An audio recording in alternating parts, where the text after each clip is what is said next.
Hoy en Emprendedores recibimos a una profesional médica de excelencia, es especialista en la Universidad de Buenos Aires en ginecología, mastología imaginología. ¿Es correcto esto?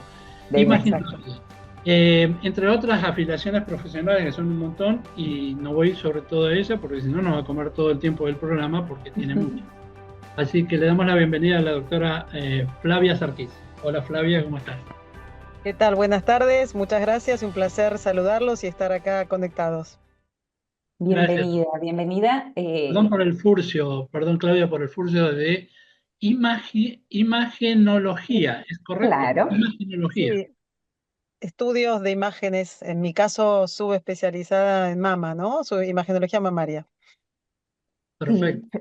Flavia es una gran referente en esta temática, no solo es una conferencista internacional y alguien porque yo tengo mucho aprecio, sino que tiene su trabajo, su expertise, su experiencia. Es un tema, como lo decía antes, es un tema que no solo tiene que ver con los casos, sino con todo su entorno también. ¿Es así, Flavia? Y tal cual, es un tema que más allá de la ciencia, más allá del diagnóstico, implica mucho una cuestión que nos atraviesa socialmente, porque yo me dedico al diagnóstico, a la prevención, y gracias a eso podemos anticiparnos a el diagnóstico inicial de lesiones que detectadas a tiempo, se les puede salvar más del 90% la vida a las pacientes y con buena calidad de vida. Entonces, en esos son los últimos avances en los cuales trabajamos incansablemente.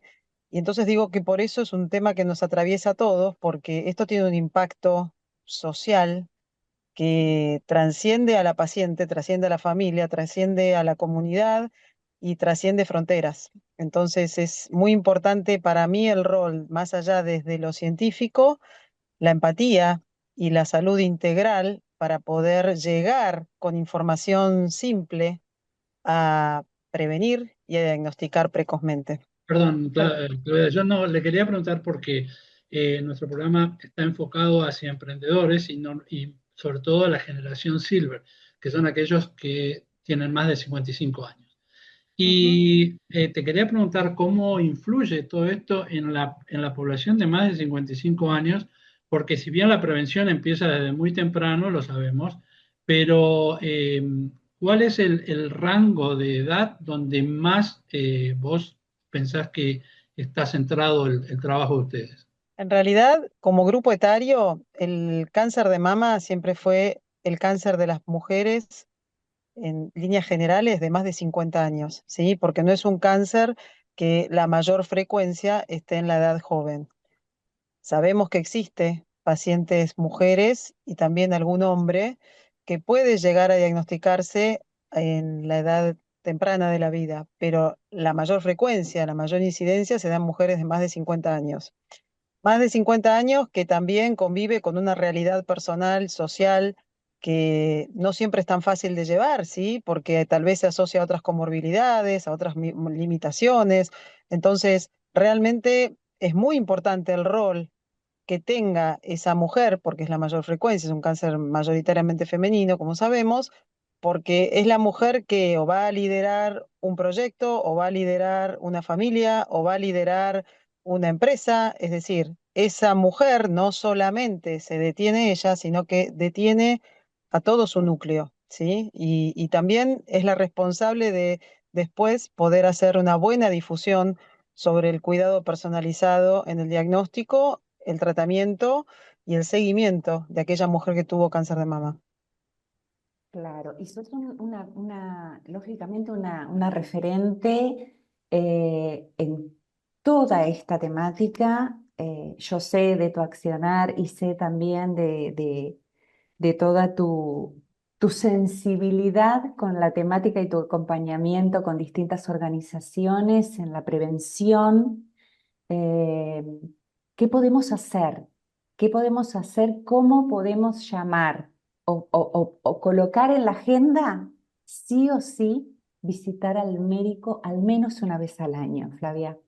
Sí, yo creo que siempre lo digo, ¿no? Y trato de diferenciarme en eso, es en ser empática, en ponerme en los zapatos de los demás, porque si nosotros nos quedamos con este mensaje solo en la comunidad médica o en la comunidad de la industria, realmente todo nuestro trabajo no tiene sentido, porque el verdadero receptor es la mujer que tal vez, o porque no tiene quien le cuide los chicos, o porque no tiene la información, o no tiene el derecho, o no tiene los medios económicos para llegar a un centro de salud, no puede llegar a este diagnóstico precoz. Entonces, si hablamos tanto de equidad, sustentabilidad y igualdad social, esto también impacta eso. Por eso yo colaboro activamente con muchas organizaciones, tanto en el ámbito público, privado, participo en encuestas, trato de entender cómo es la regionalidad, de acuerdo a dónde, por fortuna, le tocó nacer, vivir y desarrollarse esa mujer.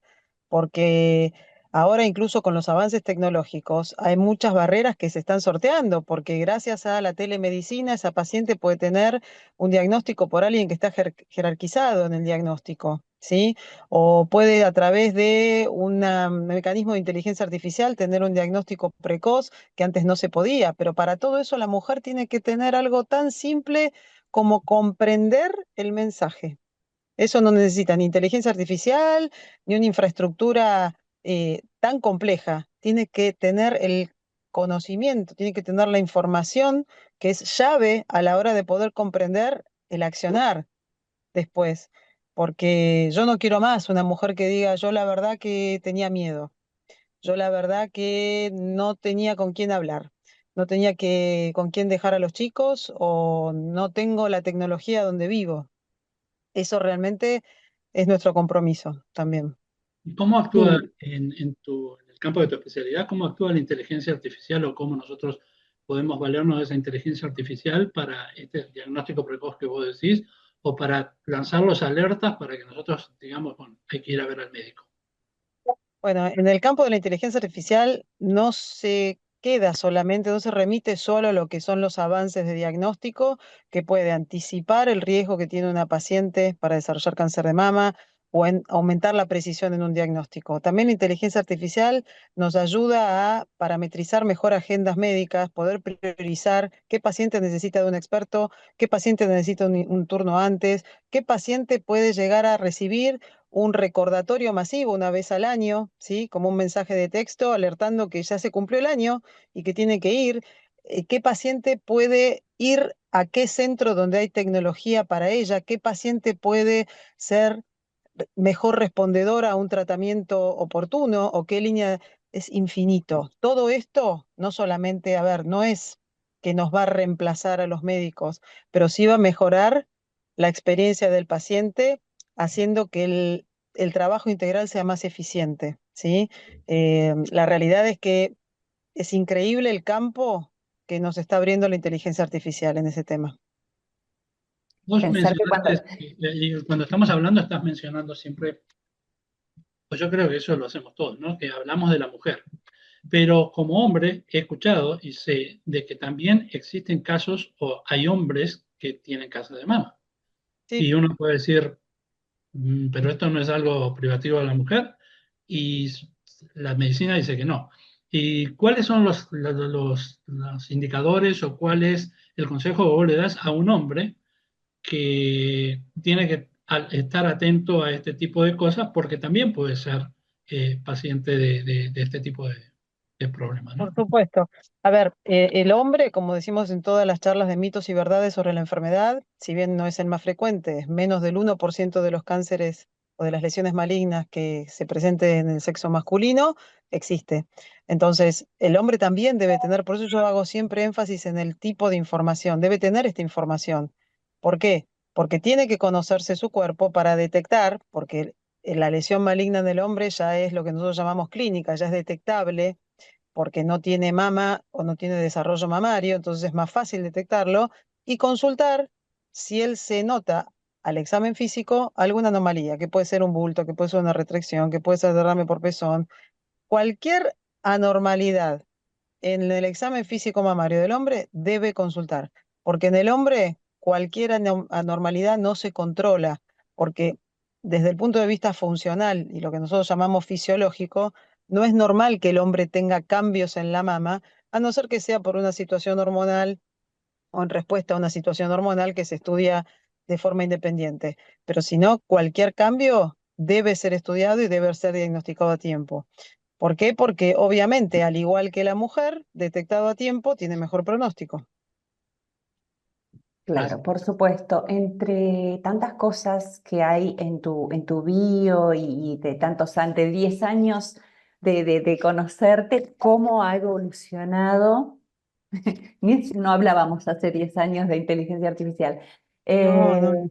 pero sí, sí también sé de todas los papeles que has escrito, de todos los documentos, de toda la información que compartís, donde la gente puede acceder a eso.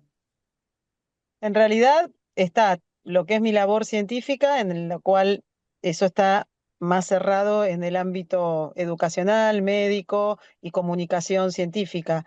Y por el otro lado, bueno, como vos mismo sabés y vos has sido también una buena convocante, participo habitualmente en charlas a comunidad, ya sea por fundaciones privadas, por organismos nacionales, por fundaciones que también están ligadas al ámbito nacional y al ámbito privado y órganos de difusión, ya sea diarios, canales de comunicación. Y la verdad es que ya sea tanto, sobre todo a nivel societario, yo participo activamente, yo soy representante del órgano de difusión a comunidad de la Sociedad Argentina de Mastología, estoy muy activa en todos los congresos y en la Sociedad Argentina de Radiología, que son mis dos sociedades afines, mediante las cuales hay mucho de comunicación y de buena información, en lo cual la paciente puede ingresar a una página web y ver un diccionario de palabras, por ejemplo, que son de resorte médico, de reporte médico, pero que a veces la mujer recibe un informe y no entiende y se Claro. asusta y ella se mete en algún buscador y la realidad es que, como siempre decimos, un buscador general da información, pero no da conocimiento. Entonces vienen aterradas por una lesión benigna. Entonces hay muchos motores de búsquedas en los cuales la paciente puede ingresar, como la Sociedad Argentina de Mastología, la Sociedad Argentina de Radiología, en los cuales hay muchas respuestas, aunque sea hasta llegar a un médico especialista, que no es un tema menor, porque el temor al diagnóstico o el temor durante el tratamiento es una angustia muy, muy, eh, a veces culpable de no poder tener buena respuesta a un tratamiento o a la adhesión a los tratamientos, porque el miedo paraliza, lo comprobamos en pandemia, ¿no? Por Que fue supuesto. una gran enseñanza para nosotros, el haber estado detenidos por miedo a una enfermedad infectocontagiosa ocasionó demoras diagnósticas que al día de hoy estamos todavía recuperando. Por suerte tenemos hoy un montón de herramientas eh, para que ese miedo disminuya un poquito o aún con miedo ir a la consulta, quitarse las dudas, no siempre con el buscador. Hace falta muchas Flavias con esa mirada empática y amorosa, por esto que hablábamos al principio de la contención y de lo que el entorno, porque muchas veces esto también es una cosa eh, muy escondida, un temor a contarlo también y a la reacción del entorno y cómo ese entorno puede aliviar, entre comillas, esos procesos. Eh, Sí, yo no le quiero quitar peso, yo cité dos fuentes de sociedades científicas, pero la cantidad de organizaciones de mujeres sobrevivientes y que se han hecho embajadoras, no solo en el ámbito nacional, sino en el ámbito internacional. Eso es muy importante porque referentes modelos a las cuales mujeres por ahí admiramos mucho. Acuérdense de lo que fue el efecto de Angelina Jolie cuando ella confesó que tenía alto riesgo y toda la cirugía de prevención que se hizo. Hay tantas mujeres, actrices, médicas, eh, modelos, que las mujeres tal vez las admiran por su estética y dicen, bueno, si ella lo pasó, entonces es muy importante los testimonios de las sobrevivientes. Es muy Sí. importante tener estas organizaciones que quitan tantas dudas, porque no es solamente la enfermedad y el tratamiento, es la sexualidad, la alimentación, la cosmética, todo lo que va alrededor de la mujer en el mientras tanto está haciendo un tratamiento. Entonces, la verdad Hoy, que es fabuloso el trabajo que hacen. hoy creo que también hay una gran diferencia hoy en día en lo que hace a la información, en lo que hace a la disponibilidad de información, que lo que había hace Absolutamente. 15 o 20 años atrás. O sea, hoy en día lo que vos estás diciendo es real. Lo que hay que perder o lo que tiene que perder la mujer es el miedo a consultar, el miedo a informarse, el miedo a saber qué es lo que está pasando, porque la información está. Exactamente. Y no solamente para la mujer, sino para las familias y para los derechos sociales durante el tratamiento, porque a veces tienen que luchar o batallar contra reglamentaciones de los sistemas de salud, entonces tienen que conocer los derechos. Entonces ya hay líneas de abogados que responden específicamente a esto, qué les corresponde, qué no les corresponde, porque encima si es duro atravesar una enfermedad, si encima tenemos que hacer un loop en el sistema para lo que corresponde, tener que lograrlo, es muy difícil. Bueno, hay mucho de eso y eso las organizaciones, tanto nacionales como privadas y de empresas, han hecho mucho. Y siempre se convoca no solamente a los médicos, a las sobrevivientes, sino a los abogados, a los órganos de difusión. La verdad que se está haciendo un trabajo incansable al respecto que ayuda muchísimo a derribar todos estos miedos y de todas estas limitaciones, ¿no? Por supuesto que sí, Flavia. El tiempo tan valioso que nos dedicaste, por supuesto, te lo queremos agradecer. No. Es un placer que tener tu voz y que tengas estos 20 minutos desde donde estás, entre tantas actividades, para acompañarnos en esta novena temporada de Emprendedores. Y esta, digamos, es un poco también la misión, informar, acompañar, contar las herramientas que hay al alcance. Acá en el país sabemos que todas las herramientas que están en Buenos Aires se llevan alrededor del país, pero tal vez en otros lugares no hay tanto acceso, pero fue muy, muy concreta y muy completa tu información y sobre todo animarnos e impulsarnos a animarnos a pesar de las dudas y del miedo, a hacer una consulta que lo puede cambiar todo, o prácticamente todo, ¿no, Flavia? Al contrario, la agradecida soy yo a ustedes porque uno va creciendo y no solamente en lo profesional, sino como persona. Y creo que hoy todos los días me levanto con un propósito y es darle significado a mi día. Y ese significado, más allá de lo que a mí siempre me motivó, que es aprender y desarrollarme científicamente y en las nuevas tecnologías, el significado me lo da cambiarle el día a una mujer que puede estar diagnosticada o a una familia, sentirme que yo puedo ayudarla y ayudarla más allá de lo científico, con una contención, con una escucha, con un cuidado personalizado. Así que les doy Ese a es el ustedes las muchas agradecimiento, gracias. ese es el agradecimiento que te damos, no solamente por lo que haces como profesional, sino que por lo que haces como persona. Muchísimas gracias. A Un ustedes, placer, muchas Flavia. Un gracias. abrazo enorme. Igualmente, Gracias, gracias Claudia, gracias, y a usted también, muchas gracias. Gracias. gracias. Abrazo, gracias.